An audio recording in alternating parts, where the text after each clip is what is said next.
Do not wait to pray. ప్రార్థన చేయడానికి ఆలస్యము చెయ్యకు. చాలాసార్లు ప్రార్థన చేయాలని ఉంటుందండి, ప్రార్థన చేయాలని తెలుసు, దేవునితో సమయం గడపాలని తెలుసు, కానీ మనం ఏమనుకుంటామంటే బాగా టైం దొరికినప్పుడు ప్రార్థన చేద్దాంలే, ఫ్రీ టైం ఉన్నప్పుడు ప్రార్థన చేద్దాంలే, ప్రశాంతంగా ఉన్నప్పుడు ప్రార్థన చేద్దాంలే, మనసులో ఏ తొందర లేనప్పుడు ప్రార్థన చేద్దాంలే అని చాలాసార్లు వాయిదాలు వేస్తూ ఉంటాము. ఇంకా ఎప్పటికీ కూడా కొంతమందికి అసలు టైమే దొరకదు. వారు ప్రార్థన చేసేదల్లా ఎప్పుడంటే భోజనం చేసేటప్పుడు, దేవా నీకు స్తోత్రం నాకు ఆత్రం అన్నట్టు ఒక చిన్న షార్ట్ ప్రేయర్. ఆ తర్వాత ప్రార్థన ఎప్పుడు చేస్తారంటే ఇంటిలో నుండి బయటపడేటప్పుడు, ఎందుకంటే యాక్సిడెంట్లు అయిపోతాయేమో, ఎవరైనా ఎదురు నుంచి వచ్చి డాష్ ఇచ్చేస్తారు, దేవా నన్ను కాపాడయ్యా, భద్రపరచయ్యా, క్షేమంగా తీసుకువెళ్ళు, క్షేమంగా ఇంటికి తీసుకురా. పరీక్షలప్పుడు వస్తుందండి, గొప్ప భక్తి వస్తూ ఉంటుంది.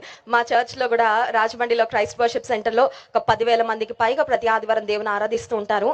ఎక్కువ మంది క్యూ ఎప్పుడు కడతారంటే స్టూడెంట్స్ ఎస్పెషలీ